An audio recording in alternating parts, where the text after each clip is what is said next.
ኮሎኔል ደመቀ ዘውዱ የሂውማን ራይትስ ዎች ሪፖርት ከእውነት የራቀና ወገንተኝነት የበዛበት በማለት አጣጥለዋል። መረጃውን እናካፍላችኋለን። በአሜሪካ በቁጥጥር ስር የዋለችው የኢራን መርከብ የቻይና ስጦታ አይደለችም ሲል የቻይና የውጭ ጉዳይ ሚኒስቴር አስታውቋል። ይህንን መረጃ እናካፍላችኋለን። በኢራን ጦርነት ሳቢያ የእርዳታ አቅርቦት ችግር መባባሱን ድርጅቶቹ አስጠንቅቀዋል። ሁኔታው የኢትዮጵያን የሰብአዊ እርዳታ አሳሳቢ ያደርገዋል ሲሉ ተናግረዋል። የቮይስ ኦፍ ኢትዮጵያን ቤተሰቦች ሰብስክራይብ ማድረጋችሁን እያስታወስናችሁ በዝርዝር ወደምንመለከታቸው ጉዳዮች እናልፋለን።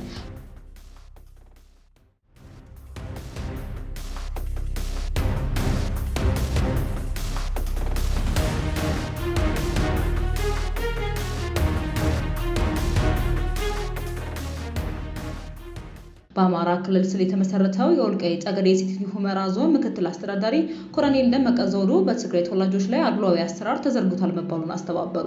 ዓለም አቀፍ የሰብአዊ መብቶች ተሟጋች ሁማን ራይትስ ዎች ረቡዕ ዕለት ባወጣው ሪፖርት የአማራና የትግራይ ክልሎች በሚወዛገቡባቸው አካባቢዎች የሚገኙ የትግራይ ተወላጆች መታወቂያ እንዳያገኙና ፍቃድ ሳይኖራቸው ጉዞ እንዳያደርጉ የሚከለክሉ አድሏዊ አሰራሮችን ተዘርግቷል በማለት ከሷል። የወልቃይት ጠገዴ ሰቲት ሁመራ ዞን ምክትል አስተዳዳሪ ኮሎኔል ደመቀ ዘውዱ ከቢቢሲ ጋር ባደረጉት አጭር ቆይታ ሪፖርቱን ከእውነት የራቀና ወገንተኝነት ሲሉ ማጣጥለውታል።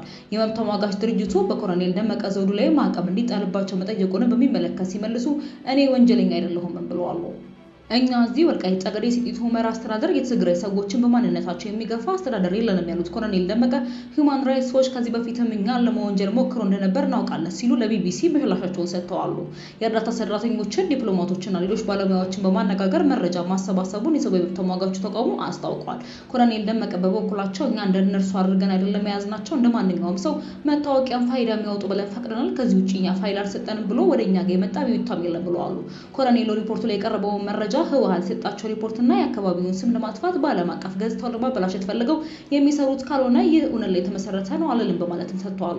ሪፖርቱ ላይ የትግራይ ተወላጆች በዘፈቀደ እየታሰሩ መሆኑን፣ እንቅስቃሴያቸውን፣ የስራ ዕድላቸውን እንዲሁም የአገልግሎት ማግኘት መብታቸውን በከፍተኛ ሁኔታ የሚገድብ አድሏዊ ስርዓት እየተዘረጋ መሆኑን ጠቅሷል። ቢቢሲ የትግራይ ክልል ተወላጆች ላይ ደርሳል ስለተባለው አድሏዊ አሰራር የጠየቃቸው ወልቃይት ጠገዴ ሰቲት ሁመራ ዞን ምክትል አስተዳዳሪ የትግራይ ሰዎች በመሆናቸው ያገለልናቸው ነገር የለም ሲሉ አስተባብለዋል።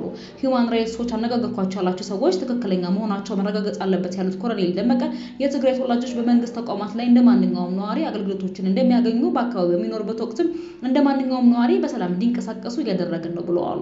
ሁማን ራይትስ ዎች ረቡዕ ባወጣው ሪፖርት ደግሞ የኢትዮጵያ አጋር የሆኑ አካላት እንደ ኮሎኔል ደመቀ ዙሪያ ያሉ አመራሮችን ኢላማ ያደረገ ማዕቀብ እንዲጥሉም ጠይቀዋል። ኮሎኔሉ ለዚህ ምላሽ ሲሰጡ ስቀው እኔ እነዚህን ከትግራይ ሰዎች ውጪ ናቸው አለልም፣ ግን እነዚህ ህወሓት ትናንትና በየቦታው ያስቀመጣቸው በስመ ሁማን ራይትስ ዎች ተቋሙን ተጠቅመው የሚያራምዱት የራሳቸውን የፖለቲካ ፍላጎት ለማስተግበር ካልሆነ የሚመለከት ነው ብዬ አላስብም ብለዋል።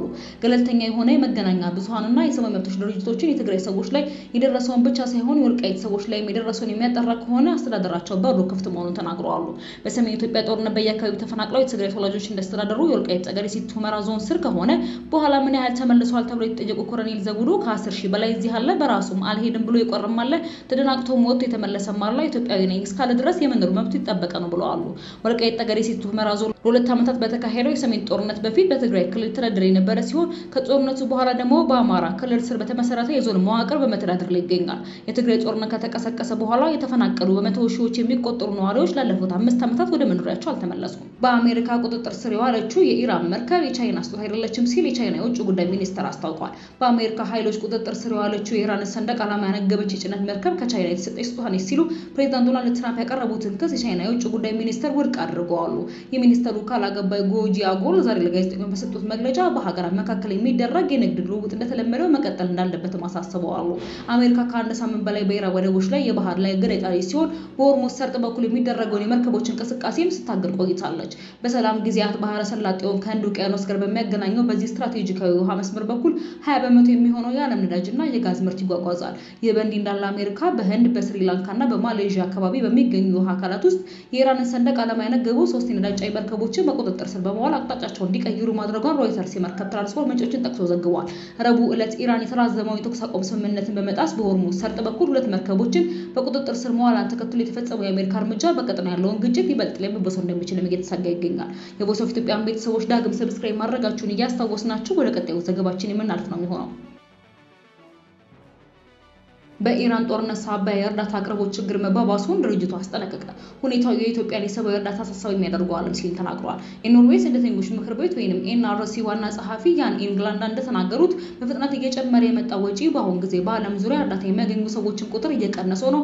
ዋና ጸሐፊ ሚያዝያ 15 ቀን በኦስሎ በሚገኙ የድርጅቱ ዋና መስሪያ ቤት ለጋዜጠኞች በሰጡት መግለጫ በስራዎቻችን ላይ 1500 ተሽከርካሪዎች አሉ። እነዚህም በናፍጣ የሚሰሩ ናቸው። በአንዳንድ ሀገራት እነዚህ ተሽከርካሪዎች ለማንቀሳቀስ የሚጠይቀው ወጪ አሁን ላይ በእጥፍ ጨምሯል ብለዋል።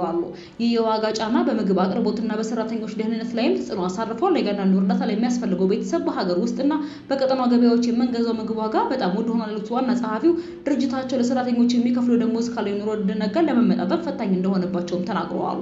ይህ ማስጠንቀቂያ በዓለም አቀፍ ከፍተኛ የሰብአዊ እርዳታ ፍላጎት ባለባት ኢትዮጵያ ውስጥ ጉዳዩን ይበልጥ አሳሳቢ ያደርገዋል። እንደ ኤንአርሲ ዘገባ ከሆነ ኢትዮጵያ በግጭት፣ በድርቅ፣ በኢኮኖሚ ያለመረጋጋት ምክንያት በዓለም ላይ ካሉት እጅግ ውስብስብና መጠነ ሰፊ ሰብአዊ ቀውሶች ካለባቸው ሀገራት ውስጥ ትገኛለች። በሰሜን ኢትዮጵያ ባሉ ክልሎች ማገገሚያ ስራዎች የተከናወኑ ቢሆንም በመላው ሀገሪቱ በሚገኙ ቤተሰቦች አሁንም ለከፋ የምግብ እጥረት ተጋልጠዋል ሲል ኤንአርሲ ገልጿል። በተመሳሳይ ወቅትም የእርዳታ አቅርቦት አቅም እየቀነሰ የመጣ የዓለም የምግብ ፕሮግራም ወይም WFP የምግብ ስራዎቹን መቀነሱንም ተጠቅሷል። ይህ አስከፊ ሁኔታ በአሁኑ ክልል በትግራይ ክልል በሚገኙ የተፈናቃዮች መጠለያ ጣቢያዎች በግልጽ እየታየ ሲሆን ተፈናቃዮች በምግብ እጥረትና በሕክምና አገልግሎት እጦት ለሞት እየተዳረጉም ነው። በኦሮሚያ ክልል በ2018 መጀመሪያ በድርቅ የተመቱ አካባቢዎች ምርት በ50% በላይ የቀነሰ ሲሆን በአማራና በአፋር ክልሎችም ግጭትና የአየር ንብረት መዛባት ለረሃብ ምክንያት መሆናቸውን ቀጥለዋል። በደቡብና በደቡብ ምስራቅ ኢትዮጵያ በሚገኙ አርብቶ አደርና ከፊል አርብቶ አደር ማህበረሰቦች መካከል ወቅታዊ ዝናብ ካልዘነበ ለከፋ አደጋ እንደሚጋለጡ ተጠቁመዋል። በአማራ ክልል በማዕከላዊና በደቡብ ጎንደር ዞኖች በ10 ሺዎች የሚቆጠሩ ሰዎች በጦርነትና በድርቅ ተጎድተዋል። በአፋር ክልል ደግሞ ከ330 ሺህ በላይ ሰዎች አስቸኳይ ምግብ እርዳታም ያስፈልጋቸዋል። ከኢራን ጦርነት ጋር ተያይዞ ዓለም አቀፍ የወጪ ጫናዎች የተባባሱ በመምጣታቸው የረድኤት ድርጅቶች እንደ ኢትዮጵያ ያሉ ሀገራት እየጨመረ የመጣውን ፍላጎት ለማሟላት የሚገኙ ሀብት እያነሰ በመሆኑ ከፍተኛ ሰብአዊ ጫና ሊገጥማቸው እንደሚችልም እያሳሰቡም ይገኛሉ። የቮይስ ኦፍ ኢትዮጵያን ቤተሰቦች ለዛሬ ያዝንላችሁ ዘገባዎች እነዚህን ይመስሉ ነበረ። በሌሎች አዳዲስና ወቅታዊ መረጃዎች ዳግም እስክንገናኝ በደህና ቆዩ።